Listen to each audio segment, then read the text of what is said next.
Kalau COVID memapar 50.000 orang per harinya, maka pemerintahan sekarang dalam keadaan genting. Ini adalah analisa banyak pengamat pertahanan di mana akhirnya angka 50.000 tersentuh juga. Tingkat ketidakpercayaan masyarakat terutama karena efek rasa lapar di perut kelamaan akan sulit dibendung walau dengan kerja keras pasukan buzzer yang jumlahnya ribuan bertahan membenarkan apapun tindakan pejabatnya. Tidak akan menang buzzernya, malah balik badan buzzernya mungkin. Lover bisa jadi hater saat ini. Bener deh, perasaan itu bisa berubah dengan cepat kalau kekecewaan demi kekecewaan didapat dalam hubungan relasi pertemanan. Dari lover atau fans berat awalnya, namun ketika masalah perut dan nyawa jadi taruhan, banyak rakyat bakal balik badan dari pemerintah yang dipuja-puji saat ini. PPKM, tuh ini nih kalau bernegara pakai narasi. Ada aja singkatan baru muncul, sampai bingung gua. Sudah banyak istilah-istilah ditambah singkatan-singkatan. Aduh. Oke, kita lanjut. Menjalankan PPKM sebuah kerja keras. Pejabat pusat dan daerah berusaha membatasi gerak masyarakat namun sulit. Mereka tidak bisa diredam untuk diam selain karena perutnya lapar, juga karena melihat berita dan informasi apa yang terjadi di kalangan elit sudah sampai tahap memuakkan. Mengapa? Karena para elit mendiamkan dan mendukung TKA, tenaga kerja asing. Adanya tenaga kerja asing masuk, sementara efek COVID selama 1,5 tahun ini ada 9,7 juta pengangguran karena pandemi ini, tetapi elit malah lebih mendukung TKA atau tenaga kerja asing. Hal ini sangat menohok hati masyarakat. Perbuatan memasukkan tenaga kerja asing tadi sungguh melukai banyak hati masyarakat. Ketika dipertanyakan kok diizinkan masuk, maka jawaban pejabat yang paling berwenang dan berkuasa tersebut adalah kita tetap harus dukung investor asing. Jangan sampai investor asing jadi kecewa dan merusak hubungan diplomasi dan ekonomi negara Indonesia. Asli saya enek perut saya mendengar pejabat tersebut bicara. Gila bener. Hak rakyat bertanya dikebiri dengan jawaban picisan dan hak rakyat untuk sehat dipermainkan. Rakyat lapar, Pak. Kok nganggap Tiongkok satu-satunya dewa penolong sih? COVID meledak ini adalah kegagalan Anda juga penanganannya. Kegagalan mengelola negara, dan hebatnya pejabat yang maha serba bisa itu mengatakan kita minta bantuan Tiongkok. Gua blek pol lu ah. Tiongkok mau bantu gratis apa? Lu gile. Lalu di sebuah podcast,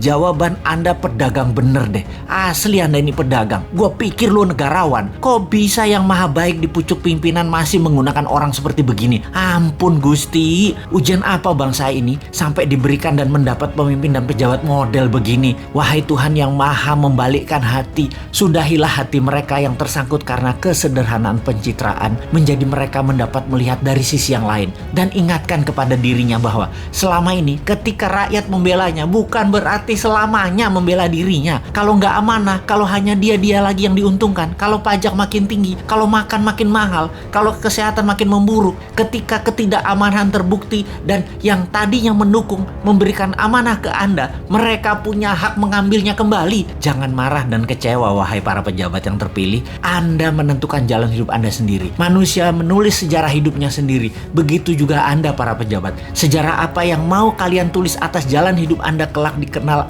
Anda adalah diri Anda sendiri yang menulis. Anda yang membuatnya. Menaikkan hutang negara hampir 1.000 triliun per tahun selama menjabat, itu sudah menjadi catatan sejarah. Walaupun beliau banyak dapat gelar internasional dari pemberi hutang, tapi itu adalah fakta. Raja hutang itu adalah keputusannya. Gayanya yang tidak pro UKM dan tidak pro dunia usaha sudah menjadi catatan sejarah panjang juga. Dan menaikkan pajak-pajak serta memajaki hal-hal yang aneh-aneh adalah solusinya, juga telah menjadi sejarah dirinya yang dipilihnya untuk anak bangsa, dan cicitnya mencatat dan melihat hal itu. Kembali ke COVID, untuk mencapai rekor tertingginya saat ini dan produk solusinya adalah terbanyak barang impor semua yang namanya antigen, PCR, vaksin, masker. Ada baiknya ke depan kita menggunakan produk-produk lokal yang dibiayai dengan strategi MMT, printing money. Duh, gregetan banget mau bantu negara ini. Sulit bener ya. 3 tahun lagi itu lama loh.